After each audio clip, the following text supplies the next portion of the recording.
Bueno, pues yo creo, José Ignacio, si te parece bien, que vamos a hacer ahora una descripción de cada libro, una pequeña descripción de cada libro del Antiguo Testamento. Perfecto. Y ya en el capítulo siguiente ya empezamos con la creación y ya empezamos a contar lo que es toda la historia de la salvación hasta la venida de Jesucristo. Pero es importante que tengamos, que sepamos un poco los libros, que nos suenen, que sepamos dónde están ubicados, de qué tratan, para luego pues ir manejándolos y ir adentrándonos en ellos. Habíamos dicho que el Antiguo Testamento se divide en tres grandes bloques: el Pentateuco y los libros históricos, los libros poéticos y sapienciales y los libros proféticos. El Pentateuco y los libros históricos nos hablan de la creación del mundo y de la historia del pueblo de Israel. Nos dan la ley que culmina en Jesucristo. Como ya hemos visto, aquí todo culmina en Jesucristo. Después tenemos el bloque de los libros poéticos y sapienciales, que interiorizan en el hombre esa ley divina. ¿Para qué? Para prepararnos para acoger a Jesucristo. Y los libros proféticos, que van guiando moralmente al hombre y le anuncian también la llegada de Jesucristo. Entonces, si os parece, vamos a ir haciendo una pequeña descripción de esos libros y ya en el capítulo siguiente nos metemos de lleno en lo que cuentan cada uno de esos libros, es decir, en la historia de la salvación. Vamos a empezar con la ley. La ley, que son los 5 primeros libros de la Biblia, eran considerados, como ya hemos dicho, por la tradición judía como los más importantes. Y a esos libros se les conoce como los libros de la ley o la Torá. Tradicionalmente se pensaba que esos libros los escribió Moisés. Claro, luego se ha visto que no era así, aunque solo sea porque hubiera sido imposible, claro, porque se escribieron a lo largo de muchísimos años.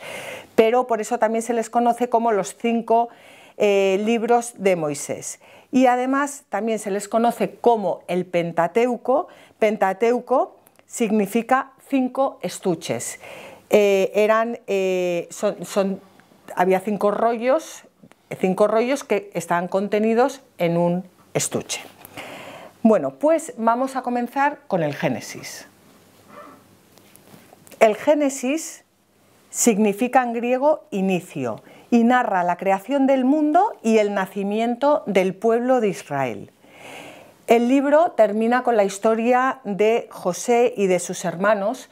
José y sus hermanos son los hijos de Israel y son los fundadores de las 12 tribus de Israel. Bueno, pues termina con la historia de José y sus hermanos viviendo en Egipto, donde sus familias van creciendo y prosperando. El Génesis, como ya sabéis todos, es un libro importantísimo, porque en él tenemos lo que son, bueno, como su nombre indica, los orígenes, no solo los orígenes del mundo, sino también los orígenes del hombre. El segundo libro de la Torá o del Pentateuco es el Éxodo, que viene del griego y significa salida. Narra la huida de los israelitas de Egipto, donde se habían convertido en esclavos, y su deambular por el desierto en su camino hacia Canaán, la tierra prometida. Recoge las leyes más importantes del Antiguo Testamento, los 10 mandamientos que Dios entregó a Moisés en el monte Sinaí. Narra también cómo el pueblo de Israel no se mantuvo fiel a esta relación única que guardaba con Dios, y por ello Dios tuvo que darles nuevas leyes. Bueno, de hecho, en el Éxodo, como comentabas antes, José Ignacio, o sea que no es solo la ley que nosotros conocemos, los 10 mandamientos, es que el pueblo estaba en continua rebeldía y el pobre Dios es que no hacía más que darle más leyes como para ver si los metía un poco en vereda. Pero es lo que decías tú, que es un libro en el que encontramos varias leyes y las seguimos encontrando a lo largo de los 3 siguientes libros. Después del Éxodo tenemos el Levítico, que se llama así porque trata de los levitas. Los levitas eran los sacerdotes de Israel. Es un libro podríamos decir, entre comillas, más aburrido. O sea, mientras que el Génesis y el Éxodo son libros, bueno, que conocemos más, que hemos oído hablar más de ellos, que son libros como que te cuentan historias. El libro del Levítico es un libro de leyes que en gran parte son leyes que se refieren al culto. Detalla todos los pormenores del culto. Y volvemos a lo mismo, porque los israelitas no eran capaces de dar el culto debido a Dios. Y el pobre Dios, pues, les daba más leyes y les daba más leyes y les daba más leyes. Quizás es un libro que a nosotros se nos hace duro, porque en nuestra época, en el siglo XXI, no tenemos el cerebro como programado para poder entender eso. Pero sí estamos inundados de leyes. Desde luego, pero también tengo que decir, José Ignacio, que tú y yo hemos explicado todo el libro del Levítico en Radio María y, bueno, al final lo acabamos encontrando apasionante, sí, así ¿o no? Así es que esto es como todo, que hay que meterse. El cuarto libro es el libro de los números, que se llama así porque nos proporciona el censo de todas las tribus de Israel. También relata los 40 años que el pueblo de Israel peregrinó por el desierto del Sinaí, y su constante rebelión contra Dios y su profeta Moisés. Bueno, es que en realidad ellos podrían haber cruzado todo el desierto en un mes. Es que se pasaron ahí 40 años porque es que no eran capaces de avanzar, porque lo que hacían era rebelarse todo el día. Eso también es algo que bueno, que ya lo iremos viendo, porque nos recuerda también muchas veces a nuestras vidas. El libro del Deuteronomio, que significa segunda ley, como ya habíamos comentado antes, repite algunas leyes que están contenidas en los libros anteriores. Por ejemplo, los 10 mandamientos en el Éxodo. Y también tiene nuevas leyes específicas sobre el modo en que los israelitas tenían que vivir en la tierra prometida. Dios les va a dar una tierra, les está llevando a la tierra prometida y les explica cómo han de vivir una vez que entren en la tierra prometida. También contiene el itinerario profético de lo que será la historia de Israel, una profecía que se cumplirá en los libros históricos que siguen a continuación. A continuación pasamos ya al bloque, que está unido al Pentateuco, de los libros históricos. Bueno, simplemente decir que estos libros históricos narran la historia del pueblo de Israel. Bueno, hay 3 libros que son Tobías, Judith y Esther, que narran también, que son la historia de 3 personajes, pero en general son libros que narran la historia del pueblo de Israel. Y comienzan con la conquista de la tierra prometida, de la tierra de Canaán, y terminan poco antes de la venida de Jesucristo con los libros de los Macabeos. El primer libro es el libro de Josué, que explica cómo los israelitas, dirigidos por Josué, sucesor de Moisés, comienzan la conquista de la tierra de Canaán. Después del libro de Josué tenemos el libro de los jueces, que continúa este relato de la conquista de la tierra de Canaán una vez que muere Josué. En el libro de los jueces encontramos, bueno, como siempre en toda la historia del pueblo de Israel y desgraciadamente también en la historia de nuestras vidas, encontramos continuas infidelidades del pueblo de Israel y cómo Dios les va castigando. El pueblo de Israel comete una infidelidad, Dios les castiga y caen en manos de los enemigos. Entonces claman a Dios y Dios nombra a un juez para que les salve. Bueno, pues así es todo el libro de los jueces. Pero una vez que el juez les ha salvado, pues vuelven a rebelarse contra Dios. El tercer libro es Ruth, la historia de una mujer extranjera en la época de los jueces que se convierte al Dios verdadero. Al final se casa con Boz, un rico israelita. Su bisnieto, David, será rey de Israel, lo que significa que Ruth se encuentra entre los antepasados de Cristo. Bueno, esto de que se encuentra entre los antepasados de Cristo es importante porque Ruth era una extranjera y para los judíos los extranjeros no formaban parte del pueblo de Israel. Por eso es importante la figura de Ruth. Y también decir que el libro de Ruth es una delicia, vamos, es un libro que bueno, a mí me encantaría comentar más adelante porque es verdaderamente pues una delicia de libro. Tiempo tendremos para ello.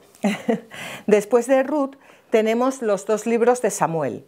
El primer libro de Samuel cuenta la historia del rey Saúl. El rey Saúl es el primer rey de Israel. Siempre solemos pensar que el primer rey de Israel fue David. No, fue Saúl. ¿Qué le pasa a Saúl? Pues bueno, Saúl fue ungido por el profeta Samuel, inicia su reinado con el favor de Dios porque fue ungido por un profeta de Dios, pero a Saúl le pierde su desobediencia. Saúl desobedece a Dios, lo veremos más adelante, en dos ocasiones, bueno, en varias, pero en dos ocasiones muy importantes, y Dios le retira su favor porque no puede llevar a cabo su historia de salvación con una persona que, como ya veremos, pues comete lo que va a cometer Saúl. Hasta el punto de que Saúl lleva a Israel a una larga guerra civil contra David, que es su sucesor. El segundo libro de Samuel nos continúa, por tanto, con esta historia y nos cuenta la alianza perpetua de Dios con David, que convierte a Jerusalén en el centro religioso del mundo. David convierte a Israel en una nación poderosa, pero también él sufre las consecuencias de sus pecados. Sí, aquí la verdad, José Ignacio, es que no se libra nadie. Después de estos libros, de 1 y 2 Samuel, tenemos los libros de los reyes. El primer libro de los reyes comienza ya con el reinado de Salomón. Salomón es el hijo de David, que hace de Israel un poderoso imperio y llega a ser muy famoso por su sabiduría, hasta el punto de que recordaréis que la reina de Saba viene a conocer la sabiduría del rey Salomón. La mayor parte del libro está dedicado al acontecimiento más importante de todo el reinado de Salomón, que fue la construcción del templo de Jerusalén. Pero, ¿qué le pasa a Salomón? Pues lo mismo que a todos, que caen en la idolatría, y Dios lo que hace es enviar grandes profetas para corregirles. El más famoso de estos profetas es Elías. El segundo libro de los Reyes explica cómo los dos reinos de Israel, Judá e Israel, se fueron dividiendo cada vez más por haberse alejado de Dios, adorando a dioses extranjeros. Finalmente, Dios permite que los dos reinos fueran conquistados y destruidos. Y de ahí ya pasamos a los libros de las crónicas. El primer libro de crónicas narra una gran parte de la historia que ya hemos visto en 1 y 2 Samuel, pero desde otro punto de vista. Destaca el aspecto religioso del reino de David, especialmente todos los preparativos para la construcción del templo. El segundo libro de las crónicas continúa la historia allí donde termina Crónicas 1, repitiendo algunos acontecimientos que se narran en 1 y 2 Reyes. El énfasis se pone sobre todo en el reino de Judá. Después tenemos el libro de Esdras. Esdras explica cómo a algunos judíos se les permite volver a Jerusalén después del exilio a Babilonia. Habían sido exiliados y vuelven a Jerusalén. ¿Y a qué vuelven? A reconstruir el templo y tratan, bueno, a reconstruir el templo y a restaurar el culto al Dios verdadero. Estos libros son apasionantes. Ya veréis cuando lleguemos allí y cómo entenderemos muchísimo mejor pues quiénes eran los samaritanos, porque estaban peleados con los judíos, qué es lo que supuso el exilio para los judíos, qué es lo que supuso la vuelta. Ya veréis cómo es apasionante. Nehemías, narrando cómo los llegados del exilio reconstruyen la ciudad de Jerusalén y prometen vivir según la ley de Moisés. La mayor parte del libro está compuesto por las memorias del gobernador Nehemías.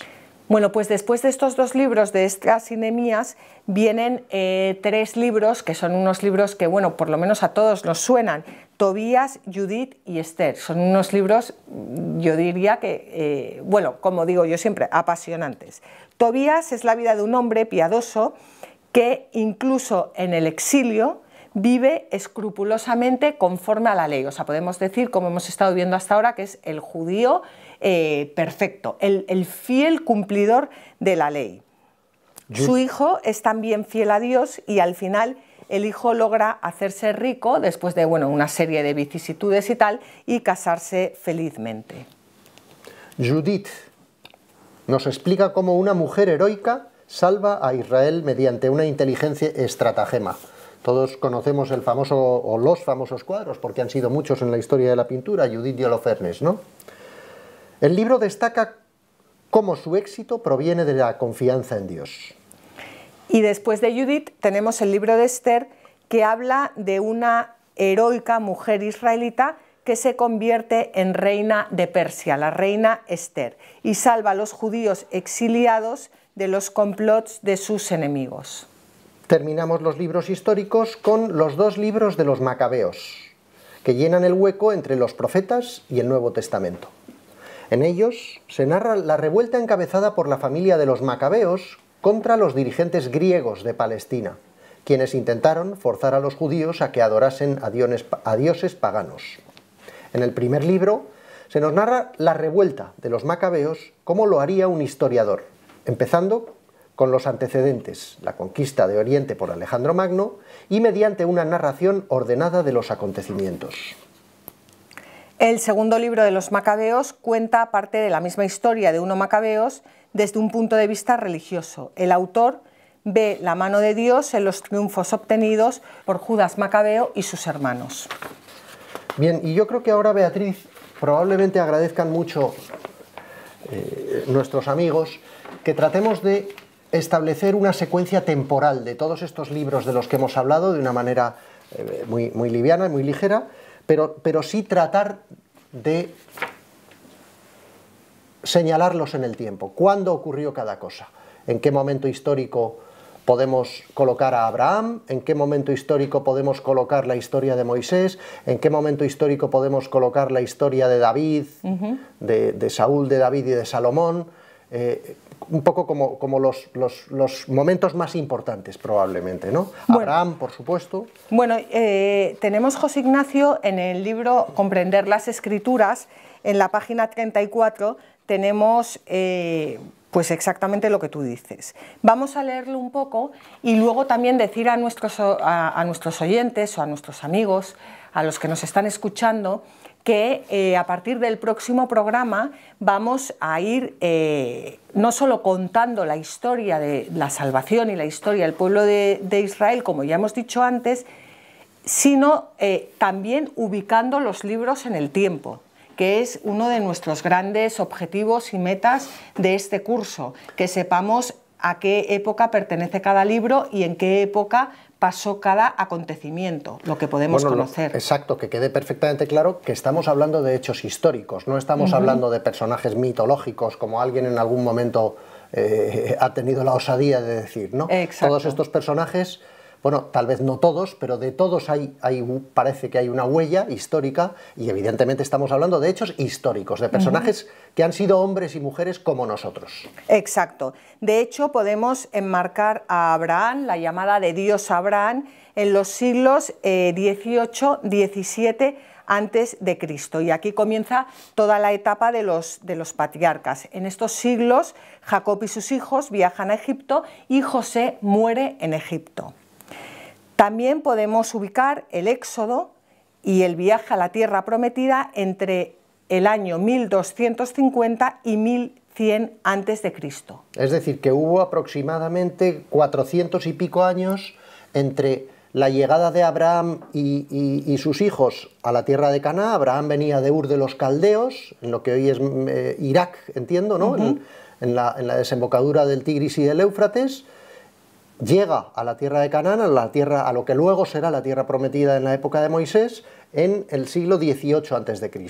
Y luego pasamos a la historia del Éxodo, es decir, la historia de Moisés, aproximadamente en los años 1250-1100 a.C. Han pasado cerca de 400 años de esclavitud, principalmente de esclavitud. Exacto. Y ya en el siglo XIII nace Moisés, Dios se le aparece, los israelitas salen de Egipto y llegan a las puertas de la tierra prometida, donde muere Moisés. Hemos visto antes que lo que se llama éxodo, que es la huida de Egipto hasta que se llega a la tierra prometida, por todo lo que es la península del Sinaí, lo podemos ver perfectamente en los mapas hoy en día y incluso en Google Maps, eso que es un desierto, ese periplo del éxodo dura más de 40 años. Exacto. Aunque lleva mucho texto de toda la parte del Antiguo Testamento, ¿verdad? Se tarda también 40 años en leérselo. Luego tenemos la conquista de Canaán y la época de los jueces entre el año 1100 y 1050 a.C. Muy bien. Que ahí tenemos a Josué que entra a la tierra prometida, tenemos toda la historia que comentamos de los jueces, las infidelidades y también la historia de Ruth, la bisabuela de David. Y ya pasamos a la monarquía entre el año 1050 y 930 a.C. De acuerdo, estamos entonces ya en 1000 años antes de Cristo aproximadamente, Saúl, David y Salomón. Exacto. Y bueno, podemos ver ahí cómo tenemos, nos lo pueden poner en pantalla, varios libros que hablan ya de toda esta época. Hacia el 1050 a.C. es cuando Samuel se convierte en el primer rey de Israel. Hacia el 1010 a.C. es cuando David es ungido rey. 970 a.C. Salomón es ungido rey de Israel. Y en el 930 a.C. muere Salomón. O sea que son fechas que tenemos. Tras la muerte de Salomón se divide el reino del norte y el reino del sur. Y esta división del reino la tenemos entre el año 930 y 587 a.C. Vemos ahí también, lo podemos ver en pantalla, cómo hay un montón de profetas que escriben en esta época. Si no me equivoco, Beatriz, en la historia del pueblo de Israel, en la historia de la Biblia, solo hay 3 reyes de un Israel independiente, que son, lo hemos visto, Saúl, David y Salomón. Luego, en la época de Jesús, tenemos al rey Herodes, que en realidad no era un rey. Bueno, eso tiempo tendremos de comentarlo. José Ignacio, te estás adelantando muchísimo. Muchísimo, así es, pero bueno. Muchísimo, ya se ve que tiene ganas aquí vamos a ir paso a paso. En el 930 a.C. se convierte en rey Jeroboam. Ahí, bueno, tenemos una historia que ya veremos de las 10 tribus de Israel que se rebelan contra Roboam. El caso es que el reino de Israel y de Judá se dividen. Esto es algo importante, la división tras la muerte de Salomón del reino del norte y del reino del sur. Y en el 722 a.C. los asirios conquistan Israel y toman las 10 tribus del norte en cautividad. Y en el año 700 a.C. es cuando ocurre lo que cuenta el libro de Tobías, para ir situando todo un poco. Luego ya tenemos la cautividad de Babilonia, que es muy importante entre el año 587 y 537 a.C. En el 587 los asirios destruyen Jerusalén, llevan a los judíos cautivos, y en el 539 Ciro conquista Babilonia. Y esto es muy importante porque así ellos pueden volver. Por lo cual ya tenemos el regreso del exilio entre los años 537 y 442 a.C. En el 537 Ciro emite un decreto que permite el retorno de los israelitas a Jerusalén, que es de lo que hablábamos de la reconstrucción del templo. Y en el año 515 es la construcción ya del segundo templo. Y ya acabamos con los macabeos, que son ya muy próximos a Jesucristo, porque son del siglo II antes de Cristo. Y nos cuenta, bueno, pues esa rebelión de los hermanos macabeos. Por lo cual, en esta historia que hemos contado muy rápidamente, no sé si ha quedado claro, quedan enmarcados, como hemos podido ir viendo en pantalla, todos los libros de la Biblia, pero esto lo iremos viendo en los próximos programas. Así es. Si nos vamos al principio del programa, habíamos empezado con la frase de Mateo 1, que decía, genealogía de Jesucristo, en el Nuevo Testamento, hijo de David, hijo de Abraham. Hijo de David hemos visto que es 1000 años antes de Jesús. Exacto. Hijo de Abraham hemos dicho que son 18 siglos antes de Jesús. Exacto, siglo XVIII antes de Cristo. Como es lógico, no está queriendo decir hijo, sino descendiente. Exacto. Nosotros entendemos descendiente. Bueno, pues yo creo que ahora podemos pasar al bloque de la sabiduría, los libros poéticos y sapienciales. En este grupo, bueno, pues hay varios tipos de libros, la mayoría son poéticos, pero también tenemos otros como Proverbios, por ejemplo, que nos hablan de cómo abordar los problemas de cada día. El libro de Job es un largo poema que se pregunta por qué Dios permite que ocurran cosas malas, incluso a aquellas personas que no han hecho ningún mal. El libro de los Salmos es una colección de poemas o cantos religiosos, muchos de ellos atribuidos al rey David. La más grande poesía religiosa que se haya escrito jamás se encuentra en este libro. Y es importante, José Ignacio, recordar, perdona que te haya cortado, que era la oración de Jesucristo. Jesucristo rezaba con los salmos. Esto es muy importante que lo recordemos, porque cuando rezamos con los salmos estamos rezando con la oración con la que rezaba Jesucristo. Así es, de hecho, murió rezando un salmo. Exacto. Dios mío, ¿por qué me has abandonado? Que también veremos que no le había abandonado y qué significa eso. Pero bueno, a eso ya llegaremos. Muy bien. El libro de los Proverbios es una colección de dichos sabios y la mayoría de ellos se atribuyen a Salomón. Cada dicho refleja una verdad importante de forma concisa y de forma que sea fácil de recordar. El Eclesiastés, una larga meditación sobre la vanidad de las realidades mundanas. Nada de este mundo vale la pena en sí mismo, dice el autor, y lo único que puede hacer una persona buena es confiar en Dios. Vanidad de vanidades, comienza el libro.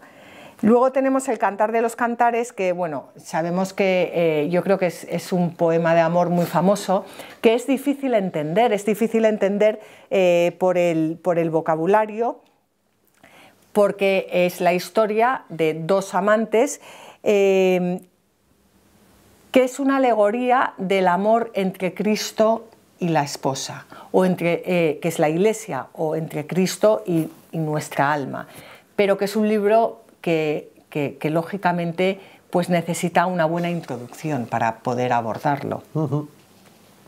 El libro de la sabiduría. Su título completo es Sabiduría de Salomón. Es un poema de alabanza a la sabiduría con una larga sección sobre la paciencia de Dios ante la necedad humana. Que diremos que es muchísima la paciencia de Dios ante la necedad humana. Sí. Ya me gustaría a mí tener esa paciencia. Y el libro, el Eclesiástico o Siracida, es un libro que nos enseña pues cómo vivir una vida recta. Y ya pasamos a los libros proféticos. Los profetas son hombres que han sido enviados por Dios. ¿Para qué? Para que Dios a través de ellos nos hace llegar su palabra. Con frecuencia los profetas lo que hacían era que alertaban al pueblo de Israel sobre las desgracias que iban a ocurrir si el pueblo no se convertía. Hemos visto ya, antes de empezar a hablar de la Biblia, cómo el pueblo de Israel se rebelaba continuamente. Bueno, los profetas estaban ahí recordando día y noche que tenían que volver su corazón a Dios.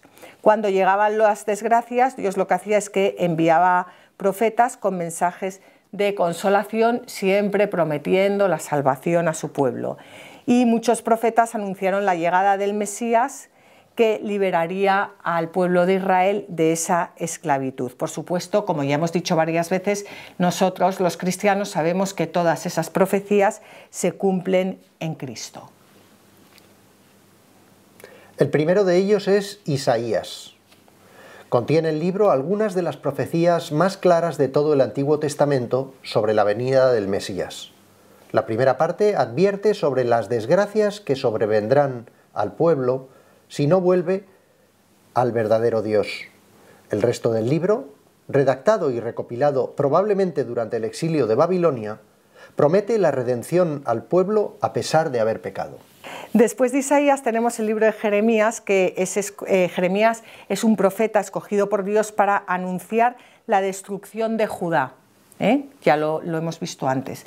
La destrucción de Judá y para invitar, bueno, esto como siempre, ¿no?, al pueblo al arrepentimiento.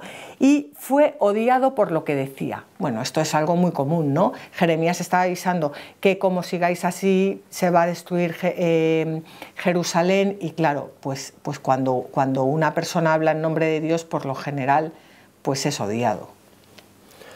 El siguiente es el libro de las Lamentaciones, que es un libro de poemas atribuido precisamente a Jeremías, que lamentan la destrucción de Jerusalén. Algunos expertos creen que estos poemas fueron usados en las ceremonias litúrgicas de los judíos celebradas sobre las ruinas del templo, destruido por los babilonios. Después de Lamentaciones tenemos el libro de Baruc, que está supuestamente escrito en Babilonia por un discípulo de Jeremías y profetiza una nueva alianza con el pueblo de Israel, esta vez una alianza que será perpetua. Ezequiel escribió su libro más o menos al mismo tiempo que Jeremías. Su obra está repleta de extrañas visiones que contienen el mensaje de Dios mediante descripciones simbólicas. Sin embargo, aun cuando anuncia destrucción, su mensaje es un mensaje de esperanza.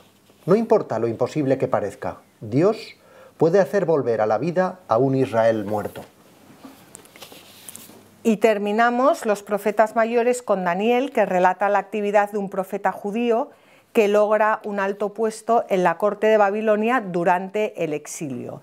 El libro, por supuesto, recoge sus profecías que, como las de Ezequiel, también aparecen en forma de extrañas visiones. Luego ya tenemos los 12 profetas menores, que, como ya dijimos antes, no es que sean menores, o sea, son menores en número de escritura, en cantidad de escritura, pero no son menores, o sea, tienen la misma importancia, bueno, algunos dirían que no, pero tienen... la misma calidad, ¿no? Sí. El primer libro de los profetas menores es Oseas. Oseas contiene no solo las palabras del profeta, sino también las vicisitudes de su matrimonio. De hecho, Oseas se casa con una prostituta y cuenta pues toda la historia de Oseas y la prostituta. Pero a pesar de todas las burradas que hace la prostituta, Oseas le perdona siempre porque está locamente enamorado de su mujer y, por supuesto, es una metáfora de la relación de Dios con Israel. Israel es infiel, pero Dios le perdona siempre. El segundo es Joel. Anuncia el juicio terrible que ha de venir sobre Judá. Recoge también las famosas palabras que desde entonces han consolado al pueblo de Israel. Convertíos al Señor, vuestro Dios, porque es clemente y compasivo, lento a la ira y rico en misericordia. Joel anuncia el tiempo en que el Espíritu de Dios se derramará sobre todo el pueblo. El tercer profeta es Amós. Amós transmite a Israel una llamada muy severa al arrepentimiento, en el momento del máximo esplendor del reino del norte, o sea, en el momento en el que el reino del norte iba fenomenal y, como ya sabemos, pues cuando va todo bien, cuando hay dinero, cuando no hay problemas y tal, pues al final pues el hombre se dedica a otras cosas que no son precisamente estar todo el día alabando a Dios. Esto, por supuesto, no le hace muy popular en un momento en el que, como ya hemos dicho, pues todo parecía marchar bien para Israel, pero sus anuncios, sus terribles anuncios, se hicieron pronto realidad, como en el caso de todos los profetas, y además profetiza también un día en el que también el reino de David será restaurado. No solo la caída, sino también la restauración. El cuarto de los libros de los profetas menores es Abdías, que es el libro más corto del Antiguo Testamento. Anuncia la derrota de Edom, enemigo tradicional de Judá. Edom se aprovechó de la caída de Jerusalén, pero Dios al final hace justicia. Después de Abdías tenemos el libro de Jonás, que cuenta la historia de un profeta que era muy reacio a hacer la voluntad de Dios. Aquí ya no es el pueblo, aquí ya es el mismísimo profeta, que trata de huir cuando Dios le envía a predicar a la ciudad pervertida de Nínive. Jonás descubre que no se puede huir de Dios, y el relato nos da una idea de lo duro que resulta ser escogido por Dios como profeta.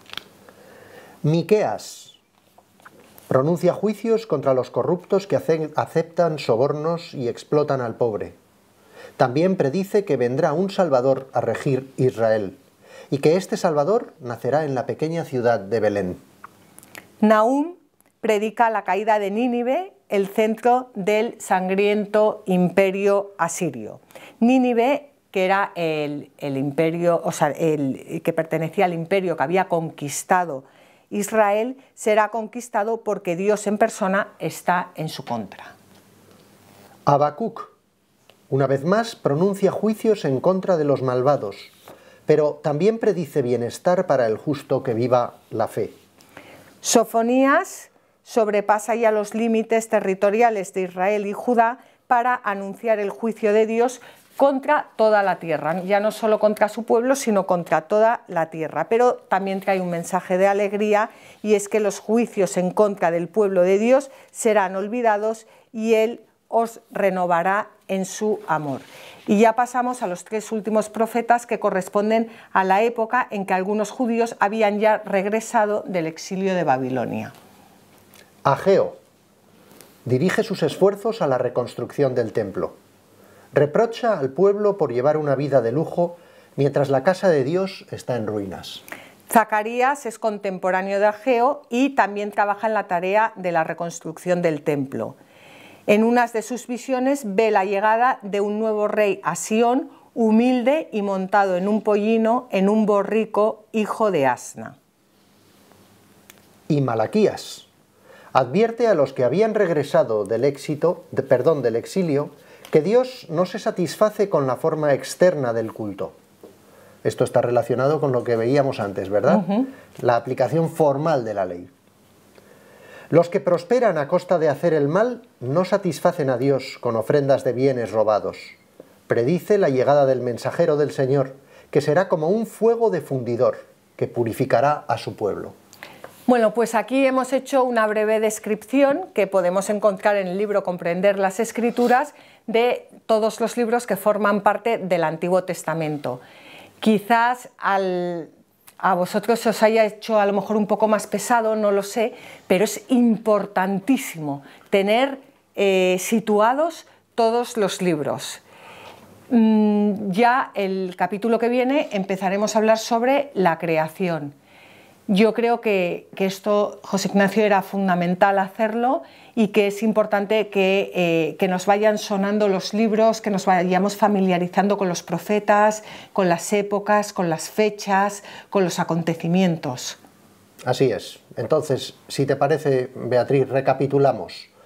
Tenemos bloque primero, el Pentateuco y los libros históricos. Bloque segundo, los libros poéticos y sapienciales, y bloque tercero, los libros proféticos. Exacto. Y lo que es importante es que nosotros vamos a ir hablando, al comentar la historia de la salvación, y los iremos mezclando también, porque hay libros de los profetas, como hemos visto antes, que son de la misma época que a lo mejor el libro de Crónicas. Entonces los iremos mezclando todos un poco para que quede toda la historia de la salvación fluida. Muy bien.